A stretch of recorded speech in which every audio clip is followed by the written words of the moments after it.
من غير مقدمات، صلى على رسول الله. ان شاء الله النهارده هعرفك يعني ايه قوه محصله. نبدا بمثال بسيط يعرفنا التعريف. قدامي صندوق، الصندوق الازرق ده بتاثر عليه قوتين، واحده 20 نيوتن والتانيه 30 نيوتن، الاتنين في نفس الاتجاه. نفترض مثلا ان الصندوق ده قدامي، انا بزق واخويا معاه بيزق، انا بزق بقوه 20 وهو بيزق بقوه 30. تمام. هنا القوه المحصله يعني القوة الكلية أو مجموع القوى اللي أنا هأثر بيها على الصندوق عبارة عن إيه؟ عبارة عن قوتي اللي هي 20 وقوة أخويا اللي هي 30، تطلع بكام؟ ب50 نيوتن. ده مقدار القوة الكلية اللي هتأثر على الصندوق اللي قدامي. تمام؟ بس في حاجة، أنا مش بس عايز أعرف المقدار بتاع القوة، لا أنا كمان عايز أعرف الاتجاه، هو الصندوق ده هيتحرك في أي اتجاه؟ واضح كده إن إحنا الاتنين بنأثر في اتجاه واحد اللي هو اتجاه الإيه؟ الشرق. إذا مقدار القوة هنا هيكون 50 نيوتن في اتجاه الشرق. فانا بيقول لي تعريف القوه المحصله هي القوه الكليه، بشوف كل القوى اللي عندي مقدارا واتجاها، اشوف مقدارها كام. يعني هنا طلعت 50 ولازم اعرف برضو اتجاهها، تتحرك في الشرق في الغرب في الشمال في الجنوب اي اتجاه. واتجاهها الناتجه عن تاثير مجموعه من القوى، يعني بتاثر شويه قوى مع بعض، فاحنا بنشوف تاثيرهم كلهم مع بعض. تاثير مجموعه من القوى على جسم ما اللي هو هنا كان مين؟ كان الصندوق. تحته بيقول لي ايه؟ القوى المحصله تحدد ما اذا كان الجسم، يعني القوى المحصله دي بتعرفني ثلاث حاجات. ايه هم الثلاث حاجات؟ رقم واحد، ان الجسم ده يتحرك من السكون زي الجسم اللي قدامي ده، هو فعلا اتحرك من السكون. اتنين، يتوقف عن الحركه، ان الجسم ده ممكن اصلا كان بيتحرك وتوقف عن الحركه. طب امتى يتوقف عن الحركه؟ يعني الصندوق ده بيتحرك الناحيه دي بقوه 50، اللي يخليه يتوقف عن الحركه ان تاثر عليه قوه في عكس اتجاهه وبنفس قيمته 50 نيوتن برضه. عشان الصندوق ده يتوقف عن الحركة لازم قوة تانية تأثر عليه في عكس الاتجاه وبنفس الايه؟ وبنفس القوة، ممكن أكتر كمان. طيب، قال لي رقم 3 إن تتغير السرعة أو الاتجاه. هو السرعة ينفع تتغير؟ السرعة ينفع تتغير. إزاي؟ أنا لو بحرك قدامي كورة ماشية بسرعة ما، المهم إن الكورة دي كانت قوتها مثلا نقول 20 نيوتن، أنا عشان أخلي سرعة الكرة دي تزيد لازم أأثر عليها بقوة أكبر. هي مثلا كانت القوة اللي بتتحرك بيها كانت 20 نيوتن، لو عايز أتحرك بسرعة أكبر أثر عليها بقوة أكبر 50 نيوتن 60 نيوتن، ساعتها السرعة تزيد. طب حتة تغيير الاتجاه، ممكن ينفع أغير الاتجاه؟ ينفع طبعا. لو الكرة جاية عليها في الاتجاه ده، وده أبسط مثال، هشوطها الناحية التانية وطبيعي إن الاتجاه بتاعها يتغير، كانت جاية الناحية دي خليتها تروح الناحية دي. إزاي؟ لو هي كانت جاية الناحية دي بقوة 20 نيوتن، انا لو زودت القوه في عكس الاتجاه، يعني شطها كده في الاتجاه المعاكس بس هحتاج قوه اكبر، نقول مثلا كام؟ 50. هي كانت جايه 20 انا هشوط 50، فبالتالي هي هتغير الاتجاه. تمام، كانت جايه كده انا هخليها تروح كده. ده بالنسبه للقوى المعصره. دلوقتي تعالوا نتكلم عن القوى المتزنه والقوى الغير متزنه، وايه الفرق بين الاثنين. قوه متزنه، كلمه متزنه كده يعني حاجتين قد بعض، وهو ده بالظبط المقصود. لما جسم يأثر عليه قوتين قد بعض في عكس الاتجاه. ازاي؟ زي الصندوق ده، بص كده على الصندوق ده. الصندوق ده بيأثر عليه قوة 20 نيوتن في اتجاه الشرق، وقوة تانية 20 نيوتن في اتجاه الغرب. اللي في الشرق قد اللي في الغرب، الاتنين قد بعض. طيب ده حركته هتكون ازاي؟ ده مش هيتحرك اصلا، ده القوة المحصلة بتاعته هتكون فرق القوتين، الفرق بين القوتين تطلع بزيرو، بصفر. تمام.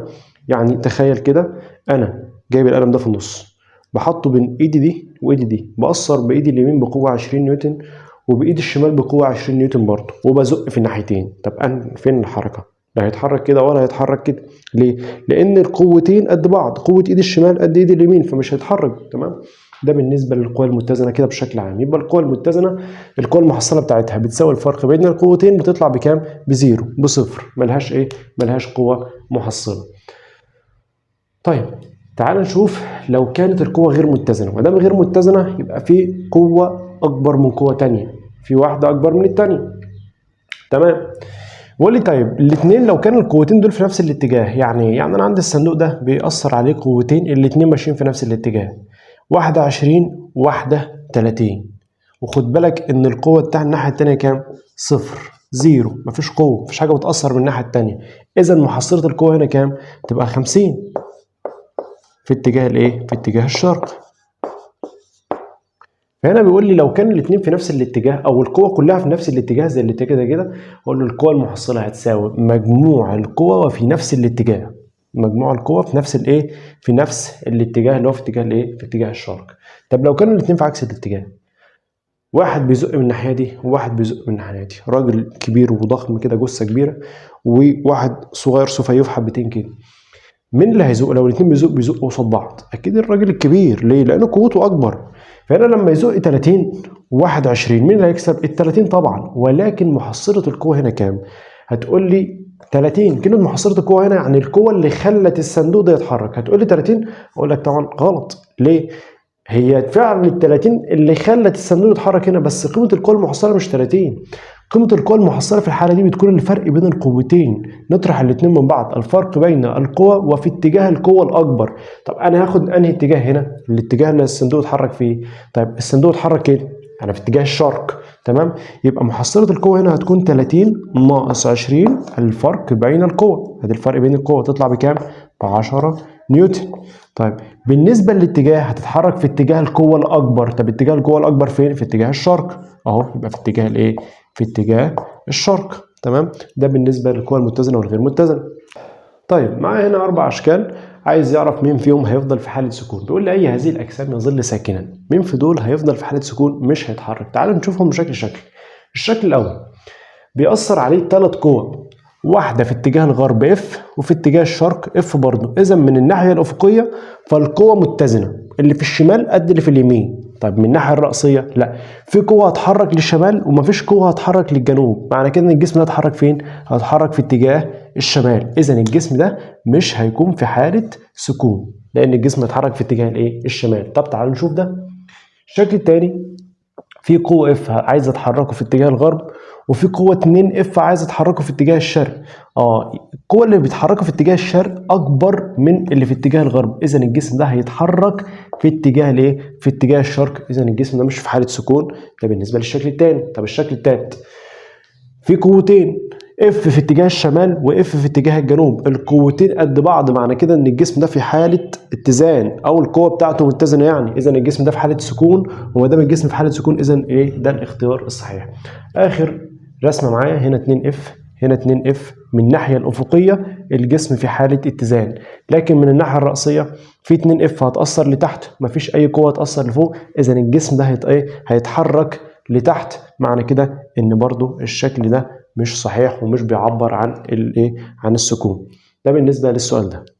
سؤال تاني بيقول الشكل المقابل يوضح مجموعه من القوى تؤثر على جسم ساكن.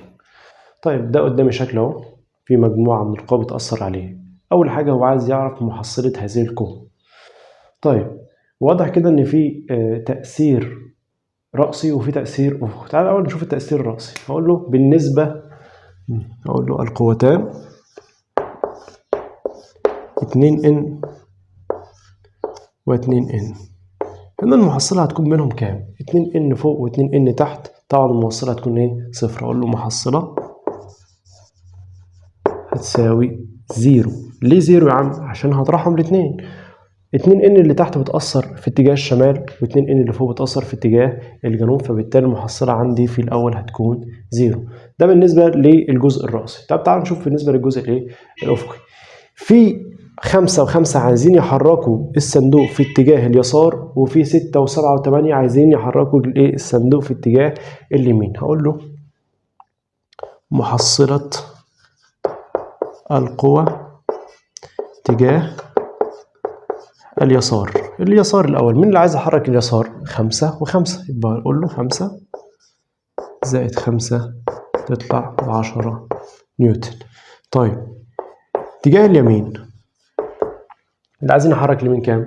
6 و7 و8.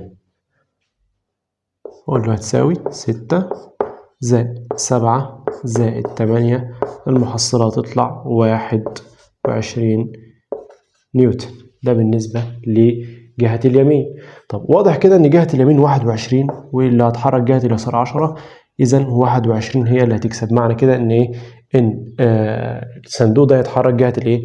جهة اليمين. تمام؟ أقول له محصلة القوى بقى كلها شمال ويمين، ومحصلة القوى بشكل عام تطلع 21 ناقص 10 تساوي 11 نيوتن. الاتجاه اليمين.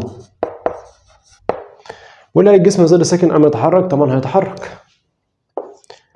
مع التفسير هقول له لأن القوى غير متزنة. ده بالنسبة لجزئية محصلة القوى. إن شاء الله أشوفكم المرة الجاية في جزئية تانية بإذن الله.